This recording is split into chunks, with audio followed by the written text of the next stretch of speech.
ഇപ്പൊ നിങ്ങൾ വിചാരിക്കുന്നുണ്ടാവും ഇതെന്റെ ബ്രൈഡാണെന്ന്. പക്ഷെ അല്ല കേട്ടോ, ഇതെന്റെ സ്വന്തം തതായാണ്. അന്ന് വുമൺസ് ഡേ ആയിട്ട് ഒരു ചിന്ന കഥ സൊല്ലട്ടുമാ. പണ്ടൊക്കെ ഉണ്ടല്ല ഈ മുതലിനോട് തല്ലുപിടിക്കാത്ത ഒരു ദിവസം പോലും ഉണ്ടായിട്ടില്ല കേട്ടോ. പിന്നെ കുറച്ച് കഴിഞ്ഞാലാ ഞങ്ങൾ പിന്നെയും പണ്ടത്തെ പോലെ അടയും ചക്കരയായി.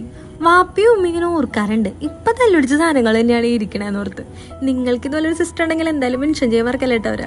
അച്ഛനോട് എനിക്ക് ബഹുമാനം തോന്നിയത് എപ്പോഴാന്ന് വെച്ച് കഴിഞ്ഞാൽ വാപ്പിച്ച് മരിച്ചതിന് ശേഷം വാപ്പിച്ച് എങ്ങനെയാണ് ആ കുടുംബം നോക്കിയിരുന്നത് അതുപോലെ തന്നെ ഇപ്പോഴും കൊണ്ടുപോകുന്നുണ്ട് കേട്ടോ. എന്നാ പിന്നെ ആൾക്ക് കിരീടം കൊടുത്തിട്ട് ആളുടെ ഫൈനലോട്ടുണ്ടല്ലോ.